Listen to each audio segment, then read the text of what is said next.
C'est-à-dire qu'on aura le 15 février.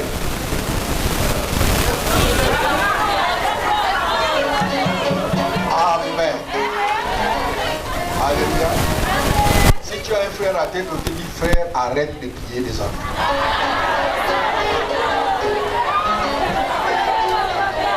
Amen, amen. Maintenant, aux sœurs, dites aux sœurs, sœurs, vous avez échoué.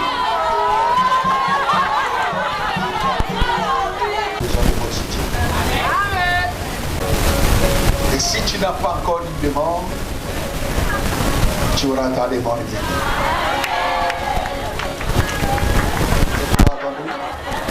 Est-ce que quelqu'un m'a entendu? Tu auras bientôt ta demande. Amen, amen. Gloire à Jésus. Je vais aussi appeler maman Fifi. Eric et Samantha. Voilà maman Fifi.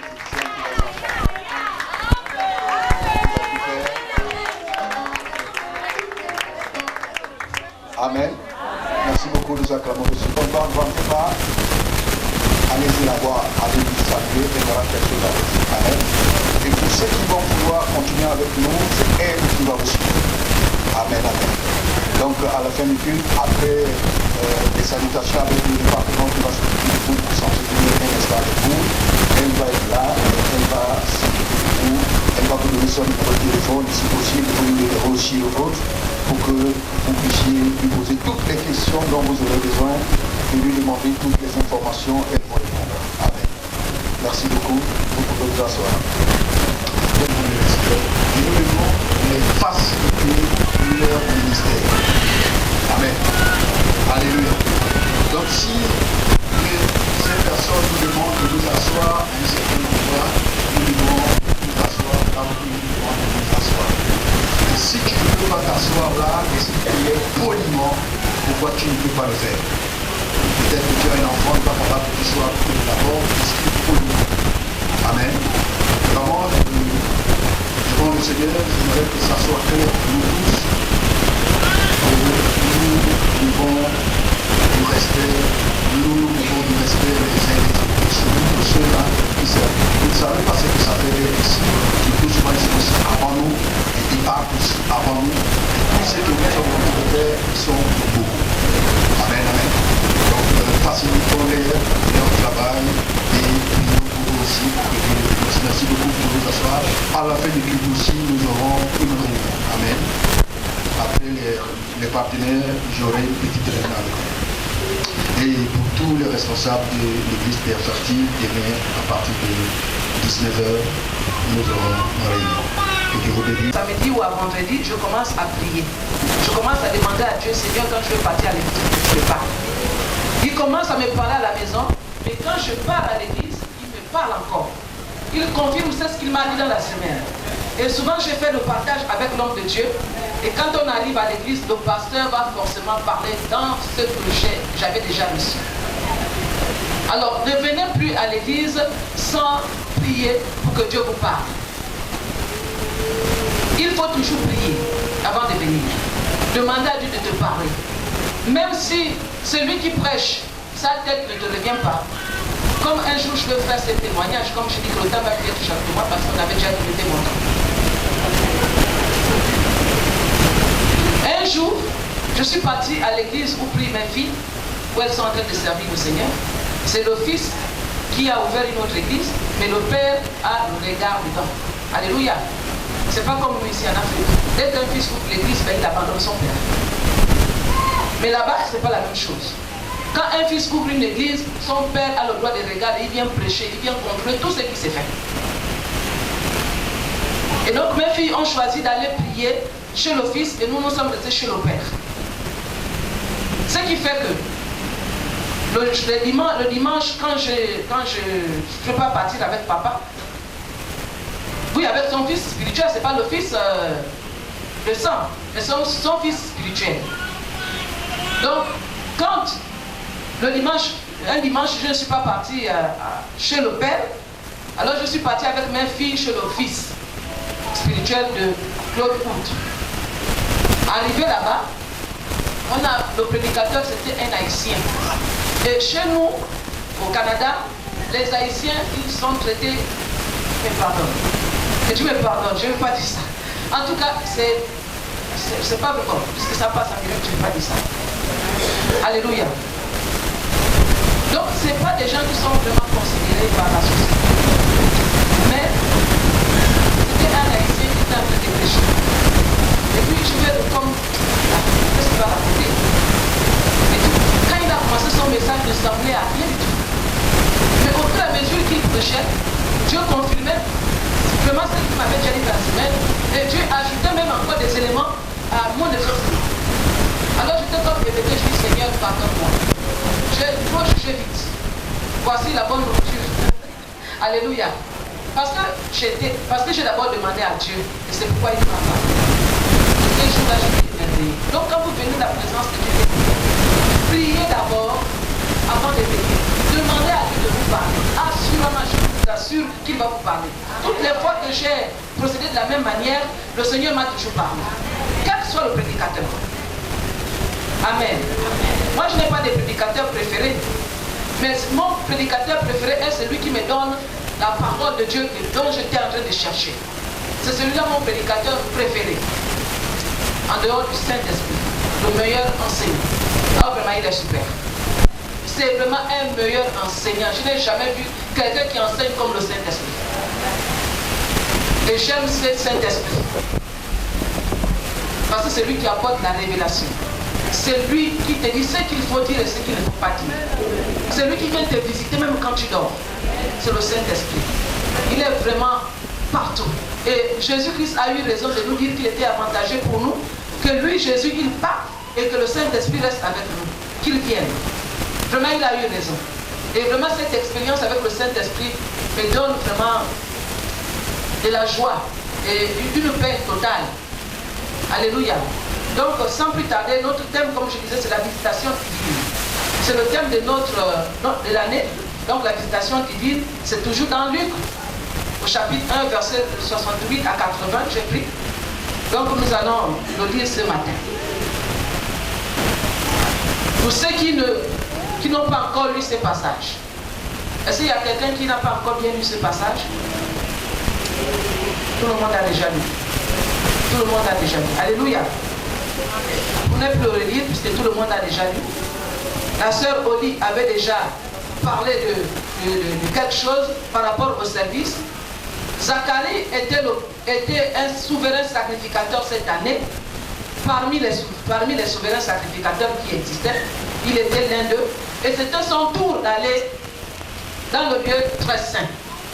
Parce qu'à l'époque, il y avait le lieu saint et il y avait le lieu très saint. Tout le monde ne pouvait pas rentrer dans le lieu très saint. Il y avait que le souverain sacrificateur qui pouvait rentrer dans le lieu très saint. Et quand il va partir dans le lieu très saint, il ne s'attendait pas à la visitation de l'ange Gabriel. Il ne s'attendait pas.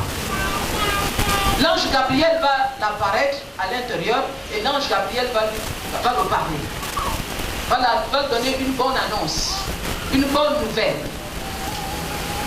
Plusieurs d'entre nous sommes à la recherche des bonnes nouvelles. Mais la bonne nouvelle, c'est travail. La bonne nouvelle, c'est cherche. La bonne nouvelle, on doit la cultiver pour récolter. On ne peut pas recevoir une bonne nouvelle en train de dormir. Personne ne peut avoir la bonne nouvelle en dormant.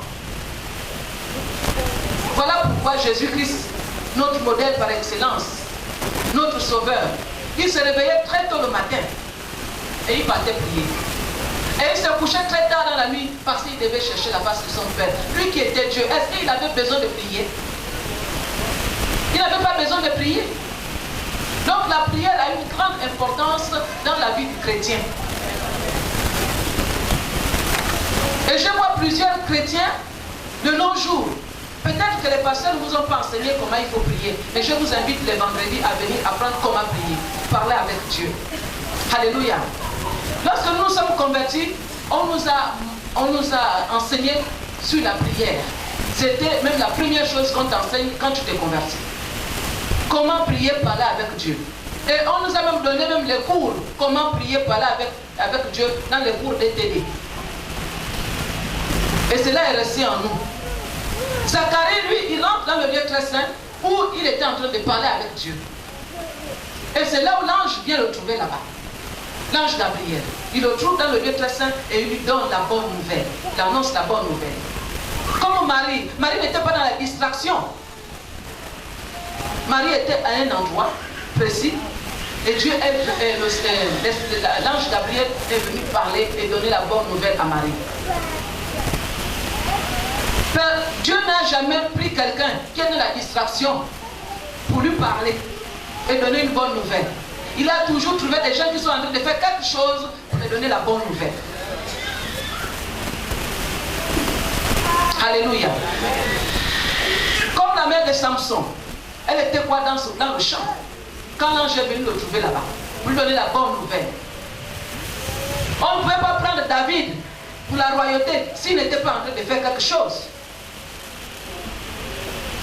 Élie ne pouvait pas prendre Élisée sans le trouver en train de faire quelque chose. Toutes les personnes que le Seigneur a utilisées à apporter la bonne nouvelle étaient toujours en train de faire quelque chose. Je suis en train de te dire que le service amène à la visitation.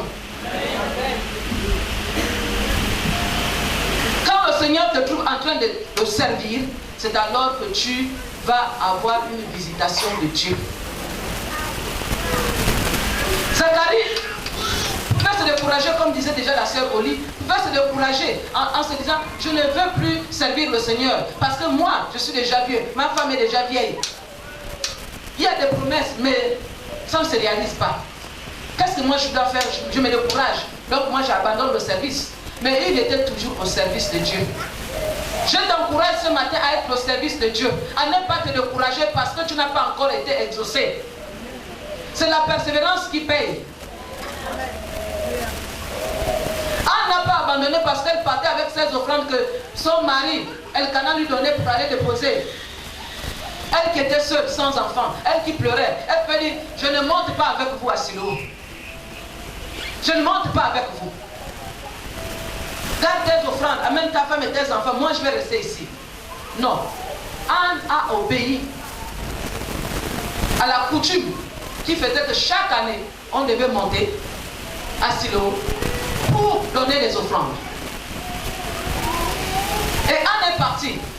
Et Anne partait avec Elkana et avec Pénina Sadiva. Et même peut-être sur le chemin, regardez celle-ci. Vous voyez, elle là n'a pas d'enfant, mais elle nous sait pourquoi. Vous connaissez bien l'histoire de Anne et de Pénina? Cette rivale méchante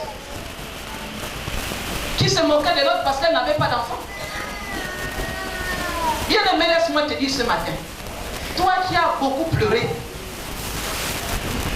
on dit que cette année c'est la visitation divine. Reste dans le service. Si tu n'es pas dans le service, rentre dans le service. Serve ton Dieu avec persévérance et il va essuyer tes larmes. Parce que cette année c'est l'année de la visitation. À coup sûr tu vas être visité. Si tu rentres dans le service. Dans notre rassemblement des femmes, nous avons déjà parlé du service. Et nous étions déjà en train de prêcher sur la pensée de l'année par rapport au service. Nous devions tout faire pour être dans le service. C'est dans le service, c'est ceux-là qui seront dans le service que le Seigneur va visiter. Amen. Ne viens pas dire ici, le 31 décembre, comme les gens aiment faire le bilan de l'année. Moi, je n'ai pas été visité. Je te dis, tu sers le Seigneur va te visiter. Il n'y a pas quelqu'un qui a servi le Seigneur sans visitation. Tous ont reçu la visitation. Alléluia. Le service nous amène à la visitation. Comme Zacharie. Zacharie servait son Dieu avec persévérance et il a reçu une visitation. Nous pouvons aussi lire dans Actes des Apôtres au chapitre 16 au verset 25 à 36. Trouvons Actes des Apôtres.